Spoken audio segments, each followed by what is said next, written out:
I pledge allegiance to the flag of the United States of America and to the republic for which it stands, one nation, under God, indivisible, with liberty and justice for all. Thank you. Teresa, take the roll, please. Okay, Mayor Jones. Here. Brenneman. Here. Keel. O'Hara. Here. Waslager. Here. Mattson. Here. And Jass is absent with notice. All right, do we have any additions or an approval of the agenda? So moved. Second. Any discussion? If not, all in favor, say aye. Aye. Any opposed? Do we have a motion? I'll remember the minutes this time. Approve the minutes from the previous meeting from the 1-4 meeting. Do I have any motions from the council?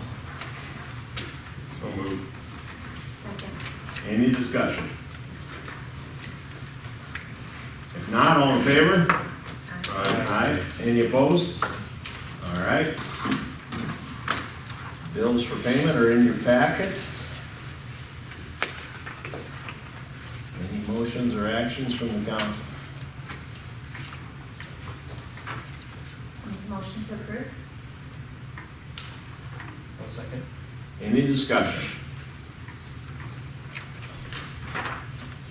Anybody seeing anything that I have a question on?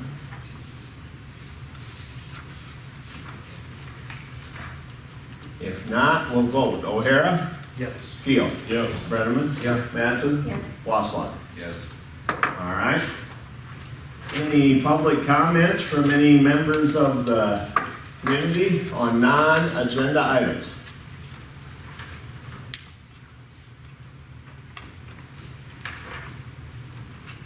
All right, last call.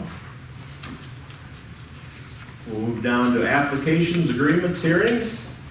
Resolution 2023-2, contingency transfer for 2022. Marked to pass by staff.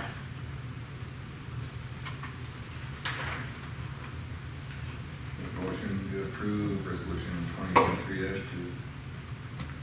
One second. Any discussion? Not, we'll vote. Waslager? Yes. Mattson? Yes. Brenneman? Yes. Keel? Yes. O'Hara? Yes. All right, we're gonna move on down to reports. Hartford Area Fire and Rescue, back as chief again for the second time around, Brian Schuma. Good evening, Mayor, councilors, some new faces, some old faces here. Touch on coming off December here. December we had 35 total calls, 21 of them in Hartford. For the year, we ended up with 441 total calls, 12% increase over a year ago. In your package, there was a breakdown of general categories those calls fell into. Coming into 2023, we have a few new faces on our officers and board. As Arlen said, I am back as chief here. First Assistant Fire, Bryce Walk. First Assistant Rescue, Connor Wortherms. Second Assistant Fire, Todd Lowe. Second Assistant Rescue, Camille Crouch. Secretary, John Hanson. Treasurer, James Buss. And our two at-large board members, Braden Johnson and Katie Kruger. So in January, we've already completed some of our training. We have a CPR recertification on both the fire EMS side that consists of hands-on, complete healthcare provider CPR. Also training on our Lucas Life Pack, iGel, airway systems. To get all that. We've also had a combined training on binder lift, and what a binder lift is, it's when we have somebody a lift assist, a fall, it goes around the person, secures them, a lot of hand holds, makes it safer for the person we're trying to lift and for the people trying to help them out. So we've invested in 2 of those of different sizes. We also trained on Knox boxes, Knox box access, make sure everybody is fully proficient on getting into those, and then records and reporting. Coming up, we have a recruitment night, Thursday night at 7 o'clock. Welcome all here to come and attend and put an application in. But open to the general public to see if we can augment our staff a little bit. With that, open to questions or comments, or? I have one question, then I got a comment. 35 false alarms, alarm activations, is that kind of normal? Is that? That's a little bit of everything. It could be a smoke detector, CO2 detector going off in a home, but nothing found. But we're going out there investigating to make sure there's no issue. It may be a start for a call and disregarded because the call changed or turned out to be a false alarm. So there can be quite a few different reasons behind that. But yeah, there are a lot of runs you get going, and you'll be there, investigate, but really nothing to take action on. I was just curious. I guess I didn't think that, but I can see where we got that. One other thing I'd like to bring up, when Brian called me the other day, we had a talk. He's asking, or wants the council to consider, that he would continue to do his monthly report, but come like once a quarter for in person. Unless there's something going on that we feel we need him. What's the general consensus? Everybody all right with that? Yeah, I don't think we need any action to that, but I think we'll just, and as we talk with some of the, not the engineer, or you gotta come every month. I'm not gonna let you off though. And Craig, you gotta come. Yeah. So let's start doing that, and we'll consider this your first quarter, and then we'll kind of figure out a schedule and go from there. And if something comes up and we need you, I'll get a hold of you, or Teresa will, or Cindy. Absolutely. And we'll make those arrangements. All right? Sounds good. Good. Anybody else got any questions for the chief? If not, thank you very much. You bet. Thank you guys. Thank you you. for the support. Yeah, thanks for all your work. All right, we're going to move to Ms. Amy Farr, Chamber and Economic Development Report. Amy and Paul. Thank you for having me tonight. In your packet, I have all my information. I have a few updates to it. So right now, we're in the midst of our burger battle. We're in the second, almost third week. And we're currently at 347 burgers. And the reason we know that is our app is amazing. As everyone is downloading it and then going in there voting, it gives us a spreadsheet whenever we want. So it is great to hear that 347 burgers have been already tasted, purchased, and being shopped local. So thank you for doing that. Our next opportunity is our annual banquet that will be happening February 3rd. We will be having a casino night as well. We're just under about 100 reservations for that event, and it's a great event this year, not only because it's supporting our chamber members, but they're celebrating the 10th year of the Chamber of Commerce. So they're excited about that, and they've made special pint glasses with our new logo on it for this year that we're sharing with people for the 10th anniversary. So that is going over really well right now too. There'll be opportunities for people to purchase it outside of having that table too. The other thing I want to say is thank you for allowing me to complete my certification for my chamber knowledge for IOM. I have my certificate, and I greatly appreciate the chamber, the council, and the city for supporting me in that effort. And then I will be working towards my economic development one come April. So that's exciting. For the Development Foundation, no real updates other than, we continue to look at concepts for different land options that the Development Foundation has secured. So continue to work with the board members and the engineers on that. Continuing to go to the meetings for SMGA as well. And that pretty much sums up that portion of my report. As you'll see, I do have a recommendation in there. So the Hartford Area Development Foundation held a strategic planning session back in, I want to say, October. Through that, we have added a couple ex officio members, some appointed strictly by the Hartford Area Development Foundation, but then we also wanted to have the council possibly work with us to appoint a member. So working through the mayor for that appointment, the Hartford Area Development Foundation would like to make the recommendation to appoint Travis Keel to the Hartford Area Development Foundation for a 1-year ex officio role. All right, we're going to take action on this. If we could have a motion. I'll make the motion. I'll second. Any discussion? If not, we'll vote. O'Hara. Yes. Keel. Abstain.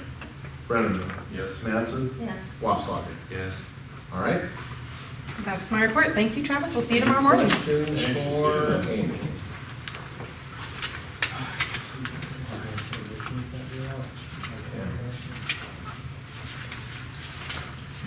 All right, thank you, Amy. Thank you. City engineer, Mr. Bell. Good evening, everyone. Not too much to update tonight. Main thing we talked about with the city last Friday was just some planning for the carbon pipeline.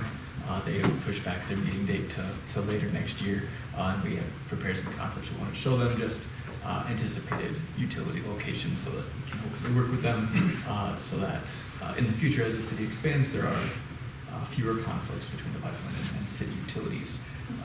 The other thing, the big thing we worked on was the Western Avenue interchange approach. Finally got a chance to review those preliminary plans and cost estimate with the city.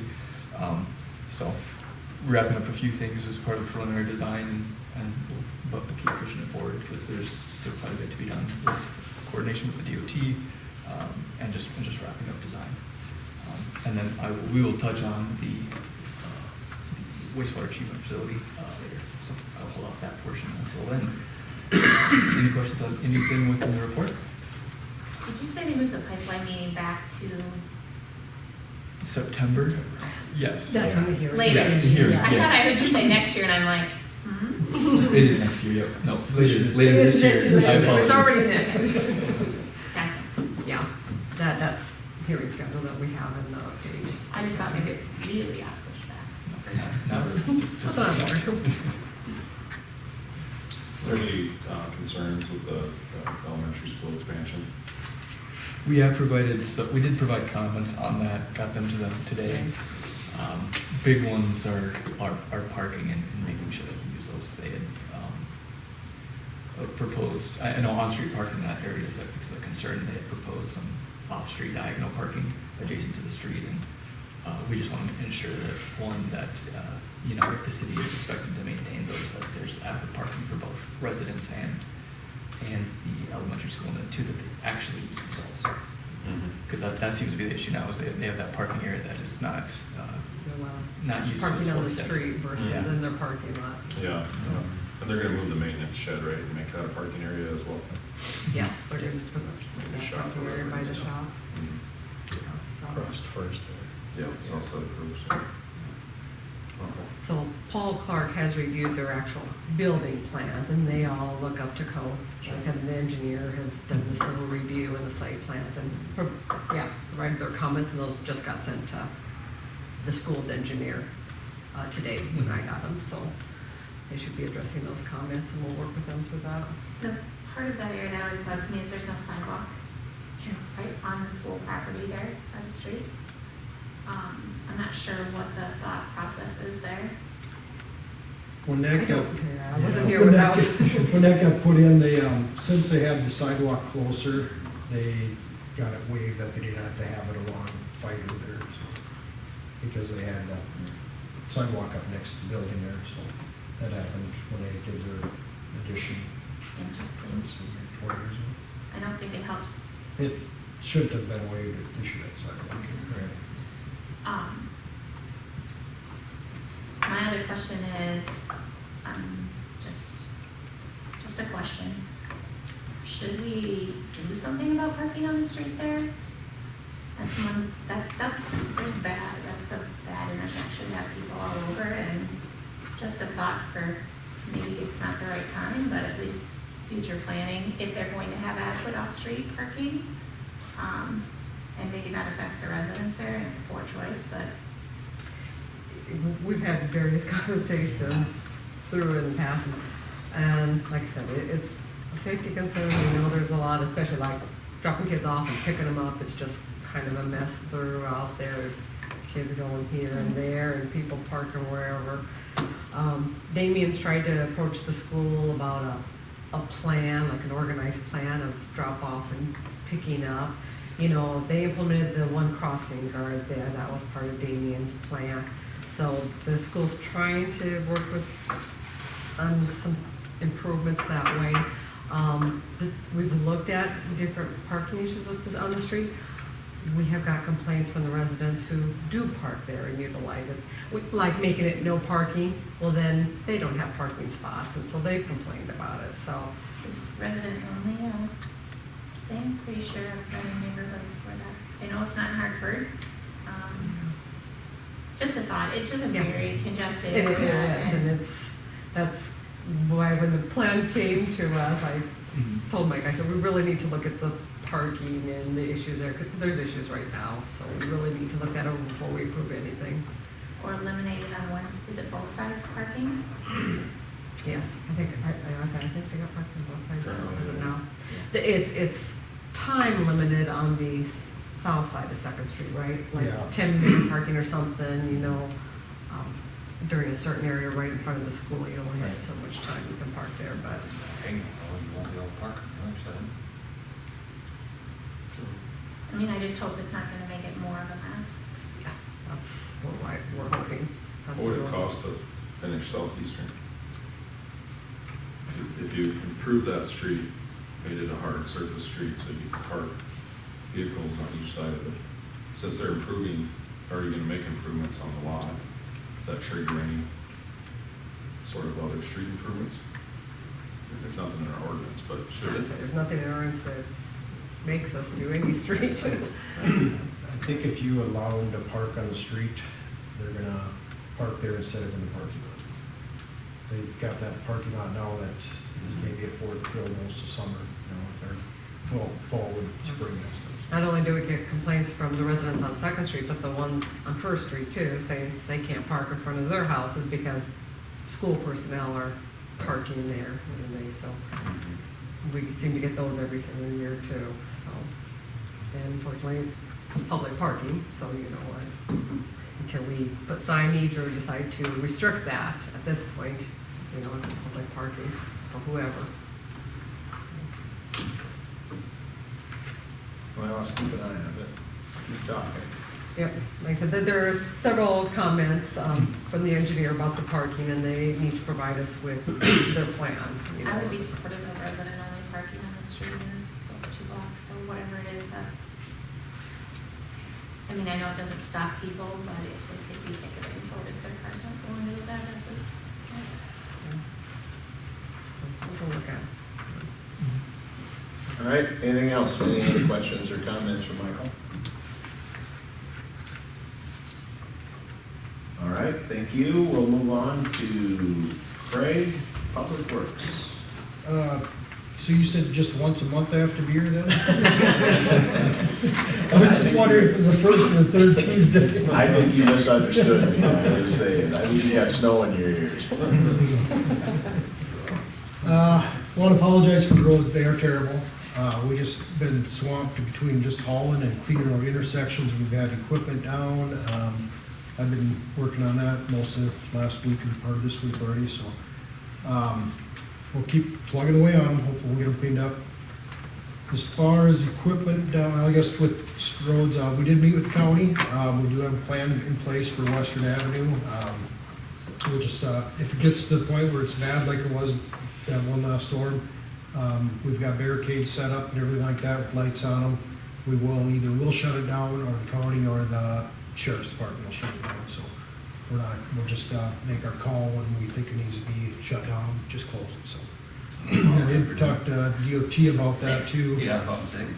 Yeah, I got together with a guy from DOT the other day too with the highway, or 38 and I-90 being closed right now and detours through that way. I told him, I said, there's gonna be times if we get a bad blizzard that we're gonna have to shut Western down too, so people are gonna have to find their own way through town or whatever to get there, but most of the traffic coming that way is just residents anyway. You don't see a lot of other traffic coming that way, so. So we'll get through it. They've got about another week or 2 left on, we should be ready to open up the 38 to get at least down to 1 lane, so.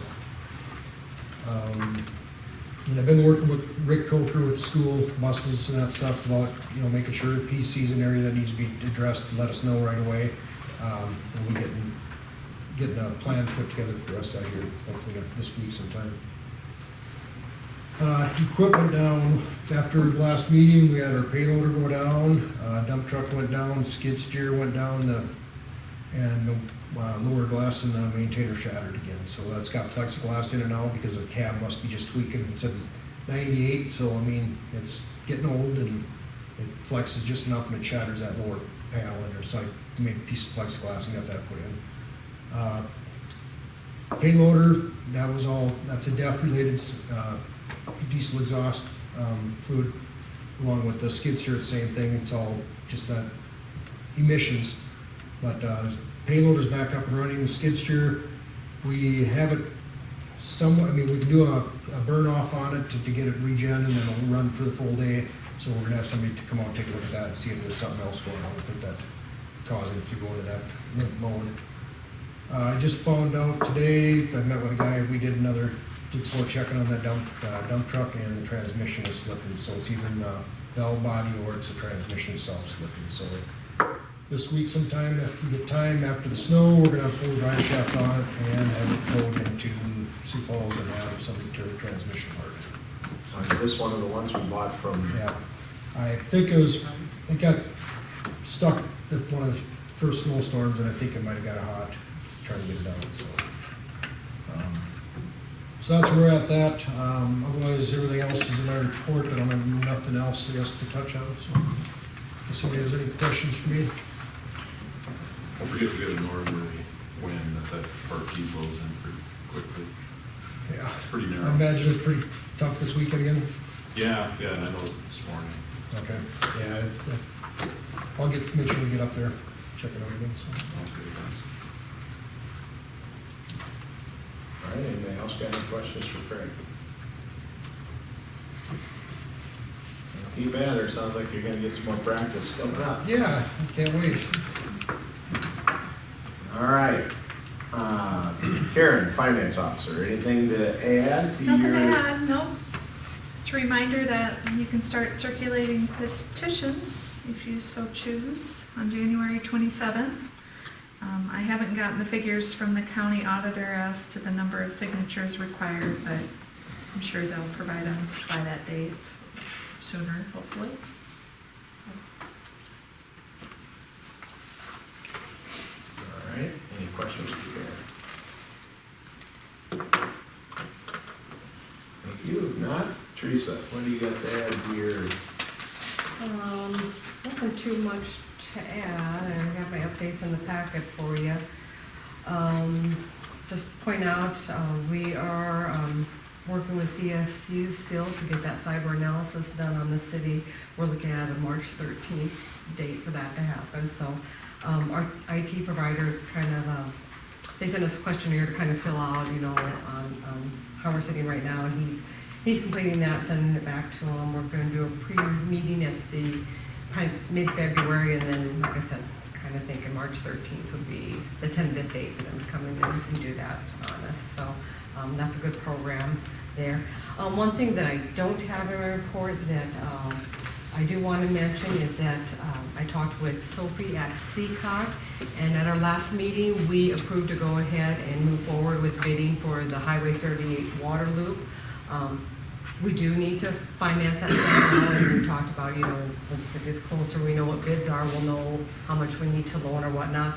Talked, like I said, with Sophie today at CCOG, and we think it's probably prudent that we put that project on the state water plan, because if we decide we want to get state funding for that, like an SRF, that will allow us to do it, and we need to have that on the state's plan by the end of the month. Doesn't mean we have to apply for a loan or that we have to get funding, but it does need to be in that water plan in order to do that if we want to do it. So talk to Sophie and just want to let you know we're going to get her started on that so we can get on the plan before the end of the month. Like I said, it does not obligate us to apply for any loans or whatnot, but it provides that option out there if we decide that's how we want to fund it, or if we want to partially fund it that way. It provides that open door. So just want to let you know that. Otherwise, like I said, everything else is in my report. Do you have any questions for me? This TPT Speed Connect deal, are they using their antennas that are out there?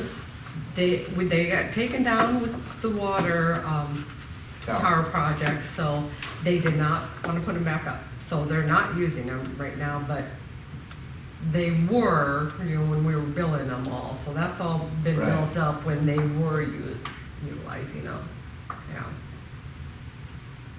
So, So we've terminated our agreement with them officially, no, but we removed their equipment. they removed their They removed their equipment. It's in the The contract. painters did when they The painters. did the tower. Well, they coordinate it with Yeah, them. they It says in talked to our them. agreement with them that they're responsible for taking their equipment off during maintenance, and then told them they put it back up, and they weren't gonna put it back up, right? Yeah, so, TPT Connect had a contract with McGuire as part of that, so Sure, McGuire removed okay. the antennas. So they're not gonna come back to us and say, well, your painter took our equipment down. We've lost revenue because of that. No, So they were notified. wait until it's a wash and And in our agreement, our cell tower lease agreement, it says that if there's any maintenance or whatnot, they are responsible for taking them off and putting them off, so that was all addressed on the front side of the water tower painting project, yeah. What's the? But they weren't paying before the Right, project started, yeah. What's the date on their, I mean, is that a yearly? every 5 years. Where are we at on it? We are, actually November of 2023, so we're close to the end. It will So be the this is the second last round of year. 5 years, yep. So November of this year is their official termination of the 5 year. Okay, I'm not even the services. I wonder. And if you can remember, these are the ones that wanted to terminate their lease before we started this last 5 years, and they didn't get their notice to us in time, and so they continued on, but, so. All right, Yeah. well, keep us in the Yep, keep you updated. loop on that deal, all right? Yep. Anything else? All right, we'll move to old business. Any updates on the Summit Carbon Pipeline? The only real update I have that I put in your packet is that the PUC did meet the Thursday after our last meeting. They did finalize their hearing schedule, and they went with the schedule that the staff proposed. So it is September of this year is when they're going to either approve or not approve Summit's application for the carbon pipeline. They did elect some new officers. Christy Fegan is the new chairman, Gary Hansen is the vice, and Chris Nelson is a commissioner. They are the same, those 3 people that have always been at, they just, different spots they sit on now. Today, the PUC did have a meeting as well. The only thing really was on Summit that was on the agenda was discussing, there was a motion, the landowner wanted to dismiss Summit's application. They tried another time to do that. That didn't hold up. So the application is still in the process, and they're still going to follow that hearing schedule. So pretty much the same as on track as what 2 weeks ago was presented. That's the only newest information I have. All right. Good enough. We'll move to new business. First up, review, approve signage quotes, discuss signage for council room, existing welcome stand signs, new billboards, wow. So basically, with the new logo, I've been in contact with 2 signage companies that we've worked in the past to get quotes for signage, Fast Signs and Signorama. I contacted both of them back in October. Fast Signs came in, looked at everything, got us a quote the following month, pretty much. Signorama in October as well came in, looked at everything. I'm still waiting on a quote. I've contacted them several times, and they're not getting back to me. And I realize they're all very busy, but I had, at first is, yeah, we'll get that, and now the last 3 emails, I haven't heard anything back from them. So I'm not sure what the council thoughts are, if we still want to wait to get a second quote, or if I wanted to present to you at least Fast Signs quote to see if we're maybe comfortable with that as far as our signage. most of it's pretty cut and dry, as far as the decals, you know, to replace the decals on the trucks, the vinyl on the front door, change the bike trail maps. The three ones that I did want your input and just to make sure you're comfortable with is what Fast Signs is quoting us for the council room wall, the wall behind you guys. Do you remember we had a vinyl the last time? That's an outside wall with the heat and the cold. It looked great when it first got up there, but then started peeling off, and we were fighting it for the last few years. So what Fast Sign is proposing, and there's kind of a little bit of a mock-up in your packet, is basically the city's logo behind it. From what I understand, it's kind of like about a hard plastic material. It wouldn't go straight on the wall. It's bolted out of the wall a little bit, so it'd be kind of like a 3D effect, what it would end up being. So just want to know your thoughts. Is everybody comfortable with that? Would like to see something else or whatnot? He thought, you know, that definitely should last a long time. They use it, I guess, quite a bit in a lot of other office situations. Kind of one thing I did know to him, I don't want anything on the wall. I want either something that hangs on the wall or you know, sticks out from the wall. So, anybody have any concerns with that, or are we? They call them something, I can't remember what it's called. Yeah. They have a certain name for the sign, I don't know what it's called. Anyway. Well, I'm sure it makes more sense than what we tried, so. What was the cost on that specifically? Is that broken out? That's Yep. this one. Yeah. Yep, so that one, the cost of that is right at $870 would be for that whole thing. Okay. And they would come and install it for us.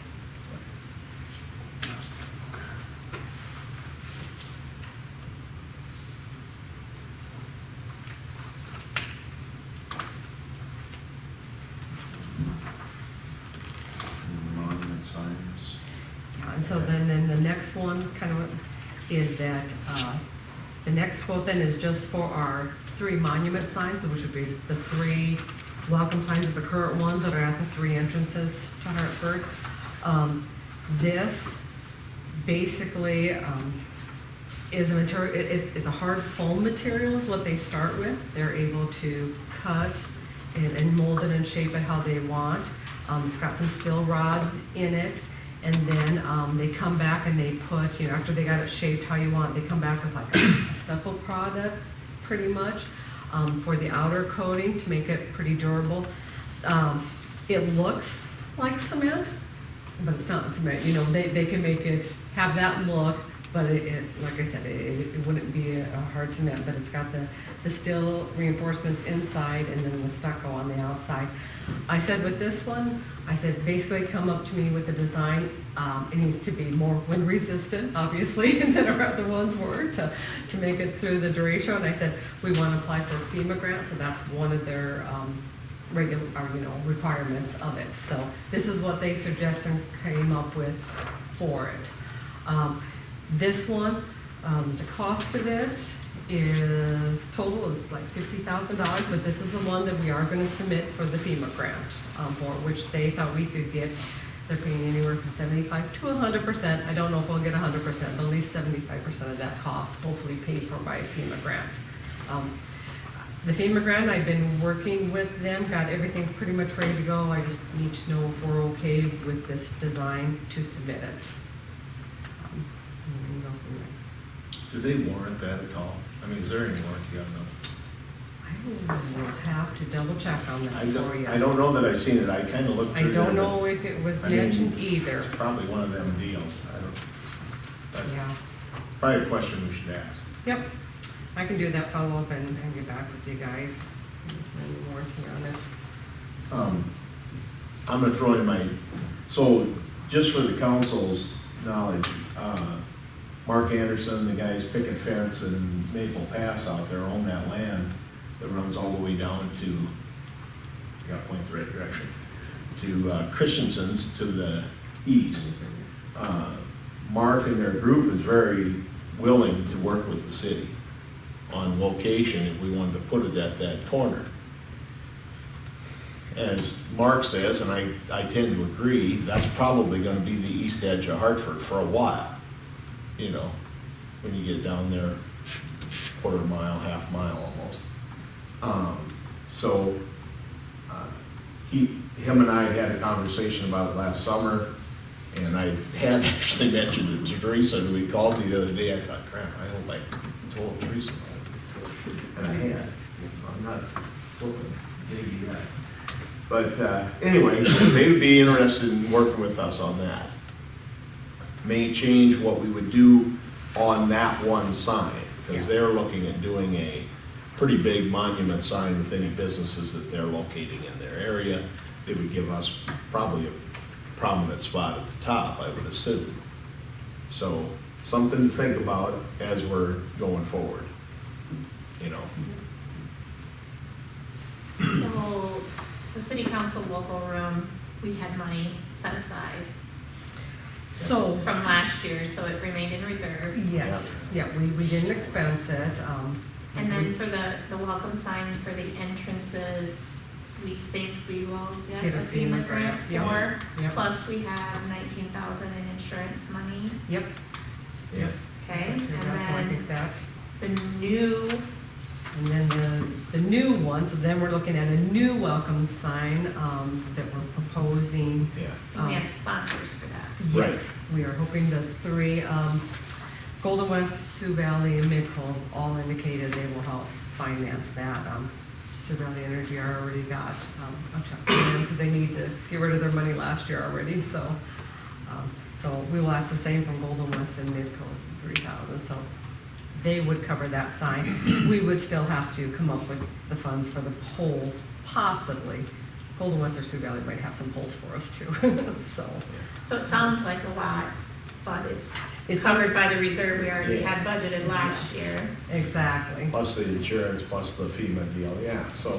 Yeah, so all in all, the signage is pretty much covered with what we have in reserve and what we'll get with, you know, hopefully the grant and with sponsorship.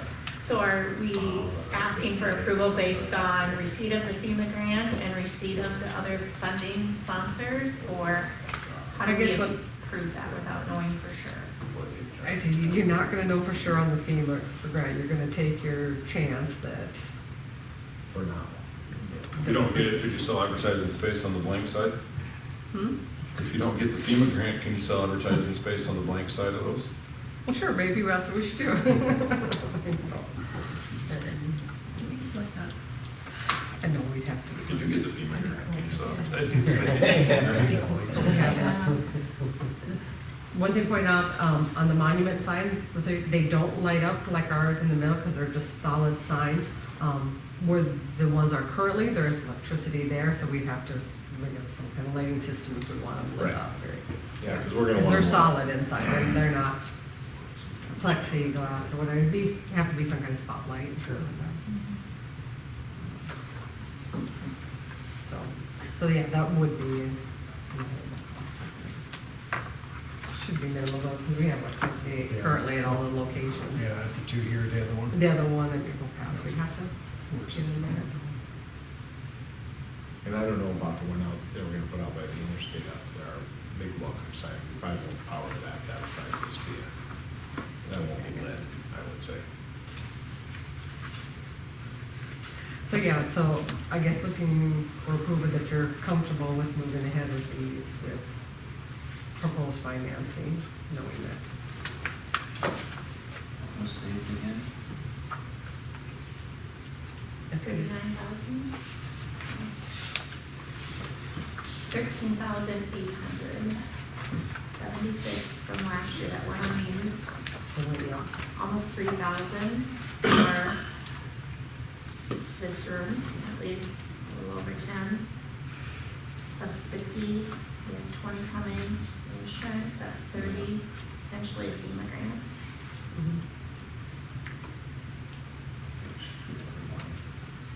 We'll get something, won't we?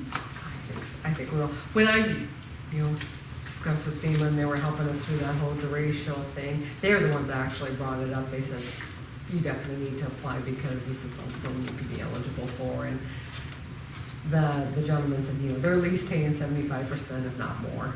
And so they're the ones that encouraged me to apply for it, so it sounds pretty positive. Like I said, nothing's a guarantee though. I mean, we'd be replacing them regardless. I was gonna say, the one we got, they're shot, so. Right, It has to do with replacing. the ones that are damaged, right, Those are. correct. Just that the timing's right. Yes, we're just lucky that the timing is that we could get a Yep. grant to cover it, yes, which helps out. Good post planning. So do we need three actions here, or? So there's 3 quotes, so if you do 3 actions, or unless you're comfortable with approving all 3 quotes with one, that's up to you guys.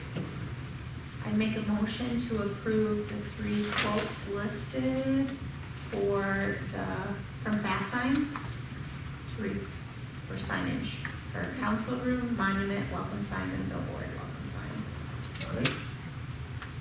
Anybody have a second? Yep. Any discussion?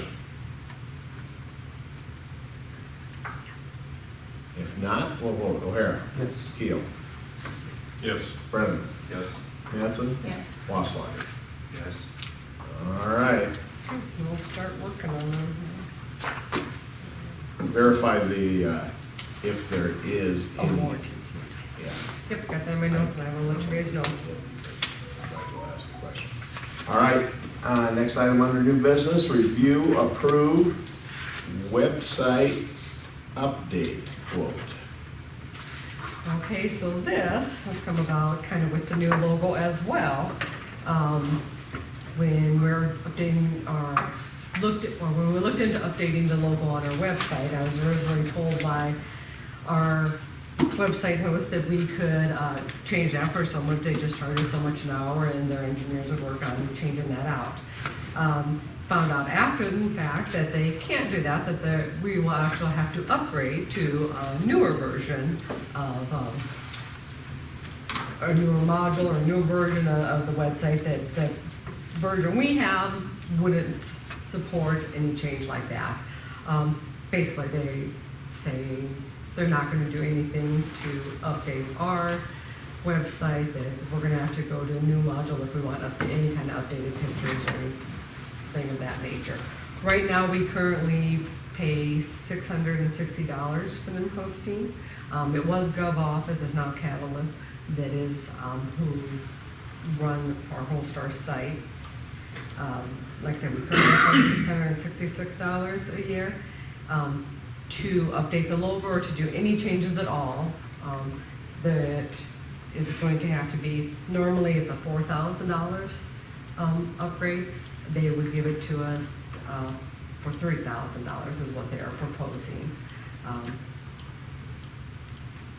It would be nice to stay with the same website, just because on the backside for administrative, that all looks the same. It's the same way to add stuff, take stuff off, change or whatever. Administratively, it'd be less changing to stay on the same website. But I can also look into quotes from other websites as well. I did check into, and that's in your packet as well, what a few other cities are paying for their website hosts. Some people are with Civic Plus, some have Revise, EchoGov. I think what they're quoting us of the $3,000 a year is not online. We do get some more added features from it. We will be completely mobile friendly. So with your cell phone or a tablet or laptop, it would be a lot more mobile friendly than, you don't have to try to do the desktop version. So you get that. It's got more fillable forms on it. It won't allow us to fill in the form, do the payment and everything all at once, but you can fill out a form and still email it to us and do the payment on site. So it does have the look, you've got the moving pictures and that, the look of the website, so it looks a little more updated and whatnot. So I mean, it does get added features with that. So basically, like I said, we could look into other quotes and see what other sites have. But if we stay with Catalyst, it's basically we stay with what we got, which we can't change our logo then. We've got the old logo on that for that $660 a year. Or if we do want to update it at all, it's $3,000 a year for it. When did we last kind of implement this We did an update, like when last time we kind of updated the current website. Yeah, the webpage. We did kind of a small update where we kind of put some new pictures on it and the logo. We did that, what, 5 years ago? That's what I'm thinking. It was when Audrey was here. I think right around 5 years ago was the last time we, Internet eternity ago. huh? Like an internet eternity ago. Yeah, really, in the computer world, yeah, pretty much eternity ago. What does exempt from rate increases mean? How long? So they said that they would give us, for the 4 years, they'd give us $3,000 for the 4 years. Normally, it is $3,995 is what the package they're proposing to give us. They said they would knock that down to $3,000 a year and lock that rate in, exempt it for 4 years. And then they would also put the $660 repaid in 2022, they'll put that towards our first year payment for 2023. So it gives us a little more of a break as well. And then, you know, we did budget the mass notification system, the texting and whatnot. That comes with a $500 one charge fee to set that up. They would waive that as well. What did we budget for that? $5,000 is for that module. And we did budget that, so that was already in the plan for 2023. We didn't know we needed to update our website. And that's so we can email, blast that. Yep, so people can sign up, we either a text or an email, however they want to, and we can blast messages out, like the school does. If there's alerts, no alert, we can let everybody know. Craig, that's what you'll be doing. I'm looking forward to that. Yeah. So it's a good community. Who gets to push the button? All right, I dozed off. We're looking for a motion here, right? We're looking. Approve proposed quote from Catalyst, update the website. wow. Yeah, I'm over here geeking out about what new things we have. There's a rabbit hole. Any more discussion on this matter? If not, we'll vote. Brenneman? Yeah. Mattson? Yeah. Wasslager? Yes. Keel? Yes. O'Hara? Yes. Okay. All right. Now we're to the last item under new business. Update on, let me see, I gotta get this right. I call it the wastewater treatment plant, but it's water reclamation and, Resource recovery. wow. We call it REF in our house. ISG and Rice Lake Construction. Fantastic. Well, my name is Rachel Close. I'm one of the design engineers for the water resource recovery facility. So excited to see you back here and see you guys in a while. So I want to get you caught up on what we've been doing for the last few months. I also want to make a couple introductions. This is Lee Leonard from Rice Lake. He is our lead project manager for the CMAR, which we'll talk about in just a second, and then John Blico, who's the project manager for the project. So just to get everybody caught up and where we were at, roughly, let's see, I think we received funding roughly in March of 2022 and moved forward with starting to look at making a decision on how do we want to do the project delivery for the water resource recovery facility. The council decided on going with the CMAR project, which means that we would have a construction manager at large. We went through that process to bid and procure bids for that process and then make a selection. Right around Thanksgiving, we did interviews for the CMAR and Rice Lake was selected shortly thereafter. One of the first tasks of the CMAR process, and remember when you're doing a CMAR process, that means that the construction manager works hand in hand with the engineers. We're going through this process for optimization, coming back and going through as we're going through the design. So we instantaneously jumped in and started working with Rice Lake and their team to come up with our initial GMP. That initial GMP was pulled together and it's in your packet. It came up and we were super high on budget. Which is part of the CMAR process, right? So we wanted to jump back. So we've worked with Craig and Teresa and Jesse and the entire team all working together to look and see, first of all, to itemize and make sure that we understood where those budgets were coming from and what we can do. And a couple things that came up. So for example, the project has over 3,000 cubic yards of concrete in it. We estimated right at $778 per cubic yard. The bids that we were looking at were coming in well over $800 a cubic yard. So those things, when you start looking at those components, looking at road construction, we also looked at the gravity collection line because of some of the development that was already approved and in place along the east side. That gravity collection zone could get really deep, and so looking at some of those escalation costs that limited the contractors and capabilities, just a couple examples. So we pulled everybody together, we strapped down over the Christmas holidays and really worked through to get our CMAR back in line. So we're currently at about, I would say, 45 to 50% design. The latest GMP that was pulled together by Rice Lake is also listed. We're right under 21 million. So we'll continue to walk through that. The kicker here is that we're continuing to make sure that we're hitting all the goals of the project, which was a 1.5 million gallon per day treatment system. That accounted for 20-year 5% growth for the city of Hartford, and 1 million gallons on top of that for whether it be industrial allocations or regionalization as we came through a combination of those two. So all of those components. We also wanted to stay true to the gravity collection system to eliminate the lift station. That was a big one for Craig.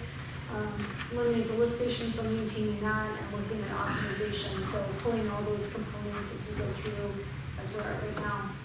Next steps in the process is as we continue to finalize the design and hone in on those costs, we'll continue to make sure that we're making updates on that.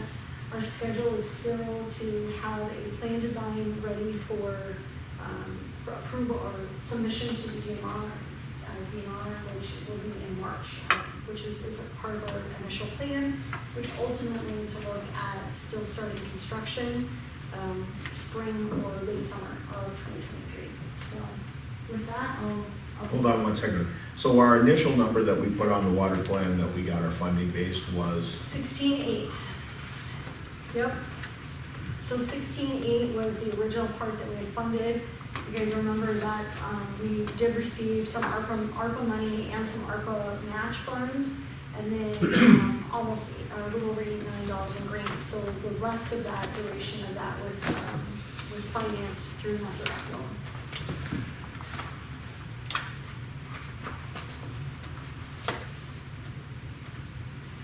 When we did put this project together, we did have an escalation price on top of that. You guys remember as we were going through that was a 25% escalation price.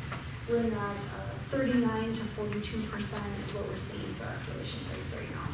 So that's kind of that delta between that 16 to 18% difference. Continuing to move through, I mean, we've worked with lots of different contractors. Rice Lake is absolutely amazing to work with. We've got really great ideas and concepts to go through and to continue to optimize that pricing.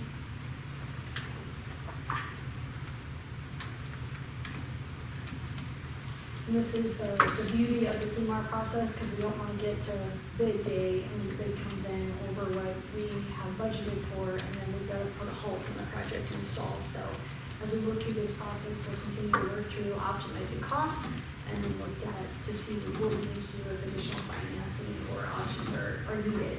At this point, we just need to continue to work through design and optimization of costs. So when you go to bid, essentially you're hoping to be around 21 million versus 27, this, Yeah, all absolutely. this you've been talking about? Yep. I don't know if you want to comment on any of that. Well, I can answer any questions you guys have, I guess. I just want to commend your staff too in ISG. We as contractors took a look at their plans and told them a bunch of bad news. And they all dove in, rolled their sleeves up, and done everything we can. Craig and Teresa have been awesome to work with as far as concessions. And we throw a lot of dumb contractor ideas. We don't have the history of the project to know what was promised to people and what wasn't. So we have threw a lot of things out there. And I think you're not outside the realm of reality as a construction company. This is my 33rd year at Rice Lake. The past 16, 18 months have been crazy in our world. We've did a lot of projects come in 50% to 70% over budget. And they did lump sum. We're no one knew until the day we did it. And then it becomes really hard to fix it after that. And the CMAR process is something near and dear to our hearts, and we like to know we're in a small town. And we know how valuable dollars are to communities and try to make it as economical as we can, so. Well, it's interesting, as you look at this thing line by line, it's under, I mean, it's significantly under in some line items from original to current. But that aero mod system itself it was originally 8.5 million, just for the aero mod. You get it somehow whittle that down to 6.2 or 6.3. Craig is actually building half of it, so. In the shop, he's not moving snow. No. And again, a lot of that is working through that. So a good example of that is, as we start looking at it on a bulk basis, we looked at the depth at which we would bury the aero mod. That makes a difference on the wall thickness, on what the soil come back is, so what we need for buoyancy in the soil. So all those things are kind of going back, and that's a balancing act, right? So a good example of a good cost savings is when we put our design spec out for Rice Lake to go bid, it included some additives and some sealant and some very, pretty standard stuff for concrete that's going to hold water. Rice Lake had some really good recommendations on how to write that spec so that we can use alternatives and alternative methods, so that there's a big cost savings for that. So those are just a couple examples in which you write the spec to cover all the spectrums, but then you also look at the contractor and their experience and what's out there. Material of construction is a big one, just to look at different things. We've looked at precast and how to fit, how the building comes together and the fittings and everything along that. Looked at how the electrical was set up. All those components come back to having a really good dialogue with Rice Lake and with Teresa and Craig. So Mark, they won't actually go for bid on, per se, the whole project. That's what the construction manager. Yeah. So this is, when they give you the number, it won't exceed that number. Yeah. Unless we do some drastic changes. And our adjusted budget essentially is 21 Yep. or whatever. Which, I mean, we're still getting what we want. I don't think that's really that far out of line from what we started with, because when I also started this, we didn't have the $1 million in for them. Mm-hmm. I look at it, that $1 million should save us about 5 with some creative thinking. Most definitely. So really the project would have been 18 with them, so we're about $2 million above. I'm not overly concerned. And we're still watching, the volatility of the market, watching those components as we go and bid those packages. We don't comment on this, but timing of construction, it's really hard, as you guys are all aware, to have somebody come in and give you a bid and they say, is this going to be a year from now? Is it going to be 6 months from now? And we're going to complete this construction. The biggest one for me was just looking at, and this is where I said we have a lot of experience, was that deep excavation for that gravity line to see how we can optimize that and, number one, expand the scope of it so that we can get more bidders on that, which helps us to make those big packages smaller and at least lower. I think everything I did just for comfort. We're a self-performing contractor, the line sure we're site work, concrete, process pipe, equipment, basically painting, electrical, and some of the specialty trades we don't perform. So when we write the number down on this sheet, and it's GMP, that's basically our bid for it. And then we can go out to bids. So bids can come in lower, they can't come in high, because if we tell you we're gonna do the concrete at the year month, $2,549,710, that's what it's gonna be. Right. Or less. So, and as we generate these, more columns will get added to the right as their drawings get further advanced. There'll be more detail, this is gonna get a lot longer. And you're gonna, before we go out to get the packages bid, you're gonna have a pretty good comfort level of what the real number is. There's not gonna be a lot of ambiguity and big numbers that can go up and down. The other part of this component is transparency, right? That was the whole process of going through this. We want to make sure that we can continue transparency with going this week. We meet with Teresa and Craig on at a minimum bi-weekly. It's been weekly for a lot of these lately. As we're going through this process, we want to just make sure and get you guys and make sure that you're completely transparent on the process and how we're going through that. I don't think any action is required at this point. Nope, it's just kind of an update, so you guys are in the loop and know what we're working on and moving forward. So we do know, it looks like it is going to be over what we have funding for, but we have 17 million to still continue on the project, to move forward with the project. What the next year holds, who knows what will happen to prices, maybe the market will stabilize, maybe, and as they refine their numbers and work through some more stuff, we'll know in the next few months what exactly we'll need as far as funding, and then we can look at different funding sources.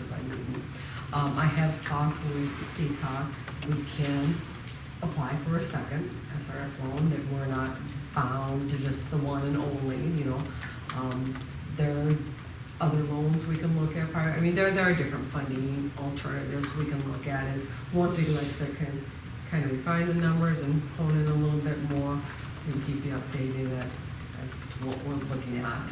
So I'm drawing a blank, but where did we get the 7 or 8 million, basically a grant, we don't have to repay, right? Right, so on the 17 million, we've got about 8 million in the grant and 7 million in the SRF loan that has Right, but can we being go back repaid with the where we got the surcharge. 8 million, you can go ask for more since it went up?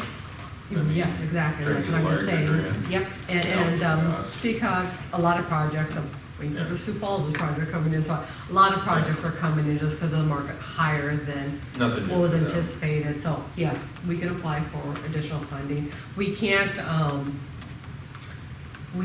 change our current loan, that's set, it's already in place, but we can get an additional loan if we need additional funding. So that's all. Folks at possible. Airmont must have heard we got that money too. Yeah, so they ejected me. So there are options, and like I said, once we kind of keep moving along in this process, we'll see what the numbers come in at and see where we're sitting at. But We'll have some options. I think we're gonna have some options. So we planned this whole project on 17 million or whatever, Mhm. without the 8 million figured in too. We planned on paying for that 17 million on loans. yeah, because we had no idea Right. what we get So, from I mean- grants. It was kudos we Originally, got it. our residents were looking at a $75 a month surcharge, and because of that, it dropped to 25. Yeah. So Or 28. worst case. 26. Yeah, 26. Yeah. Worst case scenario, we'll come back and say, Right. another I think we're $13 a month or something. Well, we'd like not to have to do that. Correct, correct. We would definitely not. Worst case. I think I made that clear the other day. Right. I Right. appreciate that, Dave. Again, we Let's just want to say. make sure that the transparency's there. Yeah. Well, yeah, make sure you're updated. Included in your packet is the latest site plan, so let me know if you'd like a larger picture of that or anything like that, but it's coming together real nice. So we're getting stuff where things are not moving around on the site as much, so we're starting to get stuff kind of hammered in. So you can look at that and look at some of the components. One of the things that are mentioned in your packet is that as a result of some of this optimization and getting that depth of that gravity collection line, we did move the lift station back to the west. It's still on city property, there's no additional easements or property that needs to happen, but that did allow us to shorten up the depth of that gravity collection line and enforcement it from there. That was a significant savings coming with us. And I will tell you that, just to reiterate, that all the development that's already planned and component along that highway is still planned to be gravity at this point. So there's no concern there. All the elevations are monitored and reviewed. So it was a really good review process to go through that. Other than that, I think the only big things from the site plan is we switched the building and the Airmont around. So the buildings on the north side versus the Airmont on the south side, and then still gravity through the whole system. Yeah, you'd have to get really deep under that creek. The creek was one, Mickelson was Yeah. another one that was fairly deep, and that was just based on the initial development. There's some pretty deep components that were there. Yeah. And then was it the third creek crossing or the second creek crossing?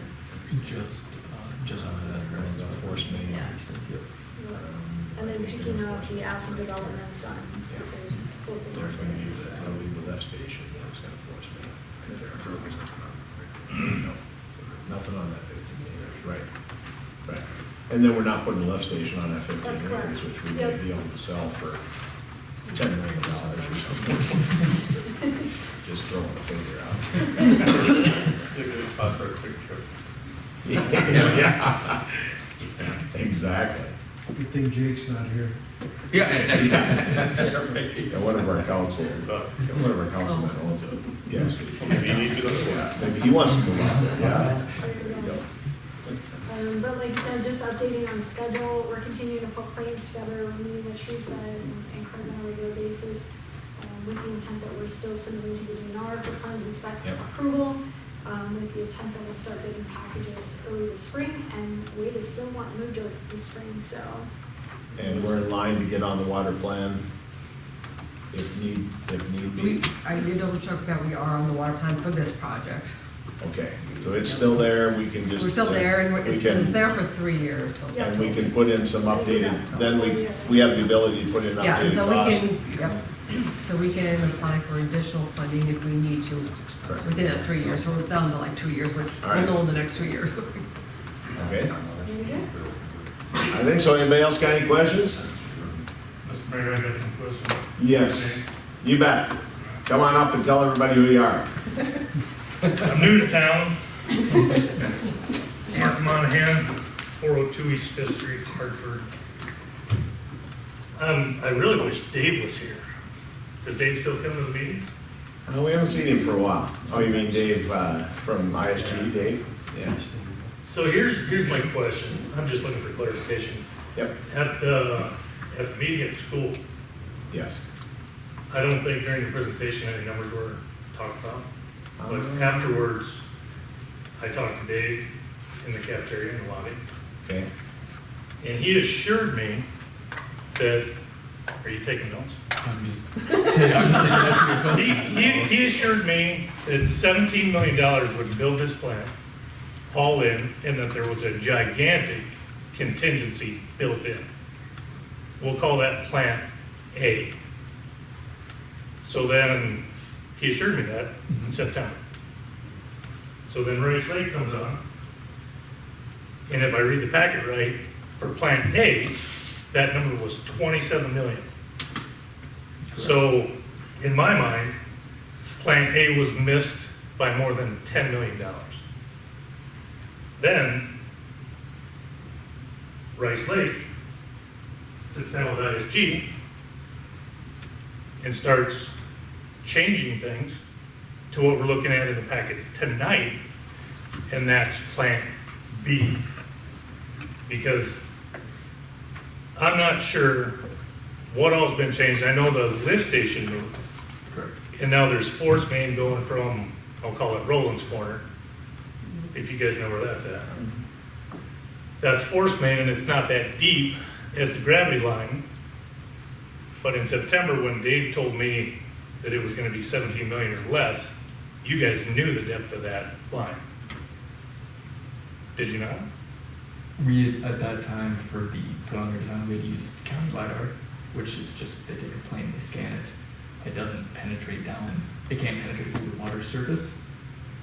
And so we knew that, and we had accounted a little bit extra depth at that time. Once we got out and surveyed it, we found that the creek was much deeper than anticipated, which one pushed the gravity sewer deeper, especially down just north of Zacharias. That was a lot deeper, which with the original lift station being there, that really, every foot depth just makes the lift station that much deeper because you have your pipe going and you have every storage depth below that. So that was getting very expensive very quickly. And then to your point about we have the contingency, the Rachel said we did have 25%. That was in the 17 million. Correct. And then now looking at construction prices the past 18 months, say they're 40%. Did you say, wait, Rachel? So that's, we had a hefty contingency on that. I agree. I agree with prices over the last 18 months going up. But those prices were up in September when Dave said this was gonna be built for 17 million, Plant A, and that was with a 25% contingency. And those prices were already, diesel fuel was higher, concrete was up, labor's up, machinery's up, everything's up. If anything, since September, I would say things are better now than they were in September last year. But that's just my own opinion. So, and Rachel, did you say, so from the lift station going to the plant, that's gonna be force main? You can gravity feed onto a force main for the new development between the lift station and the No, plant? all the development will go into the gravity line, so that would be prior to the lift station. So anything that's developed downstream will have to gravity feed back to the lift station and then get pumped back to the plant. That is correct, yeah, if it's east of. If it's east of the lift station. station, that's correct. From what I call Rollins Corner to the interstate. Is that, I'm not sure what. It's where you want to put the lift station. Or connect to the force. Hartford Yeah. Heights will, they will gravity feed in Yeah. this lift station. Hartford Heights will be able to. With gravity back Yeah, it'll- to the lift station and then get pumped back to the plant. Yep. Okay. And so none of that changed, as that was how it was originally. Was it? Okay. So, my question, my big question, and I was hoping I would hear it tonight. So what I consider plant B, I know the gravity line isn't projected from the lift station to the plant now. I get that. So you're shaving money off for the depth. What else on plant B has changed? Is the EQ basin still there? Because I didn't see it. But everything is still there. I mean, so what we did is, so for example, we worked with Aramon to look at the optimization. And so there was a couple of contingencies that we had, in a sense, over-designed and looked at. So for example, we looked at opportunities to be able to skip over some of the basins and a few other components. And when we optimized some of our peak flows, we pulled in the 2022 data, reevaluated all of the flows and looked at, and with our lift station, that we didn't need to have that peak flow as high as what we needed it to be. We kept the growth, we kept the 20-year growth projection, but we were able to, just working with Aramod, just kind of shade that out a little bit, you know, a foot here, we really pulling nozzle here, we were trying to look at alternative for operations. So it does still have an EQ basin or it doesn't? The EQ basin is built into the Aramon right now. The EQ basin is gonna be built into the Aramod That's correct. system. Yep. It always was. They just made the tank smaller. Yep. And we met with their. I thought the EQ basin was a standalone. We initially had it set up that it was standalone, and then we worked with Aramod and got it integrated so that it was more common wall component. So besides the depth on the gravity line, how else was $6 million shaped out? There's a lot of that. When we started the original design, the first thing we looked at is we started looking at building, and we started throwing our equipment in, and you know, the building got big. We wanted 3 cells, and we wanted office space and everything like that. So we started with a very large building. Concrete precast building, yeah. And then, you know, as you get progressions and you start getting costs, and as you start putting that individual equipment, the building gets small. So a big part of that was kind of skinning up that building. Still concrete? Still concrete right now, yep, still precast concrete.